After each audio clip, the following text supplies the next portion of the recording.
Oke, lanjut dua kabar mantap. Hari ini yang pertama datang dari tetangga kesayangan kalian, negeri jiran Malaysia, bos. Harimau Malaya. Yang baru-baru ini ternyata lagi delegasi dari salah satu universitas teknik negeri. Mereka telah datang ke Indonesia, bos. Khususnya ke PT Pindad Indonesia, perusahaan produsen senjata terbesar di Indonesia, bagian dari Defend ID. Nah lo, lantas pertanyaannya nih, ada apakah gerangan mereka datang ke Indonesia? Apakah maksud dan tujuan dari universitas ternama Malaysia ini datang ke PT Pindad? Apakah mereka mau berguru dengan Indonesia dan universitas manakah itu? Setelah ini kita kupas, bos. Kemudian kabar kedua nanti datang dari pernyataan Menhan dan militer Indonesia terkait pidato Pak Prabowo di PBB kemarin yang menyatakan siap mengerahkan sekitar 20.000 pasukan militer Indonesia ke wilayah-wilayah konflik dunia. Nah lo, lantas bagaimanakah pernyataan militer Indonesia? Apakah kini mereka siap untuk berangkat? Penasaran? Beritanya cus.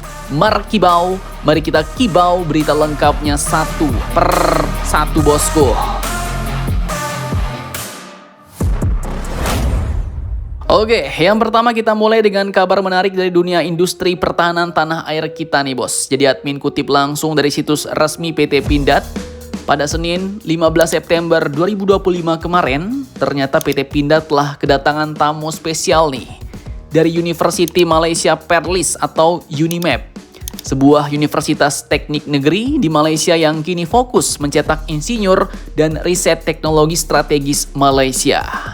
Nah, tak main-main, bos. Rombongan ini pun dipimpin langsung oleh Rektor UNIMAP yang juga merupakan Raja Muda Perlis, yaitu Tuanku Syed Faizuddin Putra Jamalulail, bersama dengan 36 peserta yang terdiri dari mahasiswa dan delegasi Malaysia.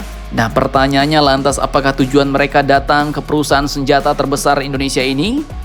Oke, di sini Tuanku Syed Faizuddin Putra Jamalulail akhirnya juga menyampaikan bahwa maksud kunjungan mereka adalah untuk memperoleh pengalaman, juga untuk memperkuat kerjasama di bidang akademik dan litbang atau penelitian dan pengembangan di bidang teknologi strategis, bos.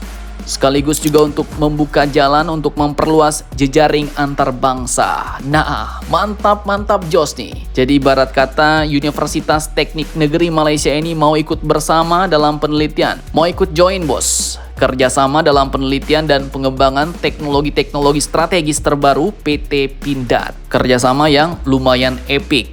Nah, dalam pertemuan tersebut setelah kata sambutan dan penyerahan cenderamata, rombongan Malaysia ini pun diajak tur fasilitas produksi Pindad untuk meninjau langsung kendaraan taktis, kendaraan tempur hingga senjata produksi anak bangsa Indonesia. Acara kemudian dilanjutkan dengan paparan profil perusahaan, produk-produk unggulan, serta diskusi terbuka bersama dengan para peserta. Nah, lantas apakah keuntungannya bagi Malaysia dan Indonesia? Apakah implikasinya, bos? Oke, jadi ini sedikit Mimin komentari. Jadi ini menurut opini Mimin ya. Jadi kalau kita lihat lebih dalam, maka kunjungan delegasi dari University Malaysia Perlis ke PT Pindad ini pun memang bukan sekedar jalan-jalan akademik biasa, bos. Tapi ini dapat menjadi bukti bahwa Indonesia kini jadi salah satu pusat rujukan industri pertahanan di Asia Tenggara. Tujuannya apa? Nah, Malaysia lewat UNIMAP ini jelas ingin melihat langsung bagaimana Pindad membangun kendaraan tempur, senjata dan sistem pertahanan dengan standar internasional. Mereka ingin belajar, membangun jaringan sekaligus membuka peluang kolaborasi, bos. Bagi Malaysia, jelas keuntungan utamanya adalah peningkatan kapasitas SDM. Mahasiswa dan dosen mereka mendapat pengalaman langsung dari industri pertahanan kelas regional, dapat transfer pengetahuan sekaligus dapat menjajaki peluang riset bersama, bos.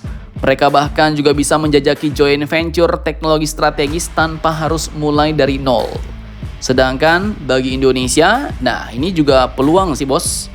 Peluang untuk menunjukkan kemampuan Pindad sekaligus memperkuat diplomasi pertahanan. Pindad bisa mendapat akses ke jaringan akademik Malaysia, kemudian menambah pasar baru hingga dapat mendorong inovasi bersama. Dan lebih jauh lagi, ini juga memperkuat posisi Indonesia sebagai hub industri pertahanan ASEAN.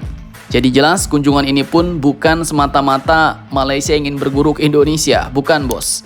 Melainkan ini adalah proses dalam membangun kerjasama dua arah yang saling menguntungkan. Kita bukan hanya bertetangga, tapi bisa menjadi mitra dalam membangun kemandirian teknologi pertahanan regional khususnya di wilayah ASEAN. Mantap, mantap, jos.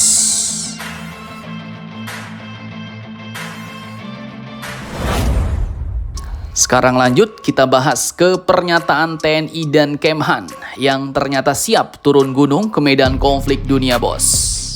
Oke, jadi admin kutip dari banyak sumber berita berikut. Di tengah pusaran pertikaian antar bangsa-bangsa di sebagian besar dunia, Indonesia kini kembali menunjukkan taring diplomasi dan komitmennya bos untuk menjaga perdamaian dunia. Bukan cuma komat kamit bicara doang, tapi kini siap turun langsung ke lapangan. Seperti yang kalian tahu ya, baru-baru ini di sidang Majelis Umum PBB ke-80 di New York, Presiden Indonesia Bapak Prabowo Subianto telah menyampaikan pidato yang bikin dunia menoleh. Di hadapan para pemimpin negara-negara di seluruh dunia, Prabowo pun menegaskan Indonesia siap mengirim hingga 20.000 personel pasukan perdamaian ke titik-titik konflik dunia, mulai dari Gaza, Ukraina, Sudan, Libya. Semuanya disebut satu persatu bos, dan ini bukan sekedar janji, ini adalah sinyal kuat bahwa Indonesia siap memikul tanggung jawab besar. Nah, kemudian dari Jakarta menyambung, Menhan Safri pun memperkuat pernyataan itu bos. Dalam arahannya kepada kadet-kadet Palestina di Universitas Pertahanan Indonesia, beliau menegaskan bahwa Indonesia bukan hanya berjuang secara kemanusiaan untuk Palestina, tapi juga siap menjadi pasukan perdamaian bila diminta PBB. Bahkan Safri memberi pesan motivasi pada para kadet Palestina bahwa kalianlah calon pemimpin masa depan Palestina dan Indonesia akan terus mendukung perjuangan kalian. Kemudian lantas pertanyaannya, bagaimanakah dengan kesiapan TNI sendiri? Nah, ini jawabannya pun tegas bos, yaitu siap. Kapuspen TNI Majen Marfredi Ardiansa menegaskan bahwa TNI pada prinsipnya selalu siap menindaklanjuti kebijakan pemerintah, termasuk pengerahan pasukan di bawah panji-panji PBB bos. Dan perlu kalian tahu, Indonesia punya rekam jejak panjang dan reputasi baik di misi perdamaian PBB, mulai dari Lebanon hingga Kongo.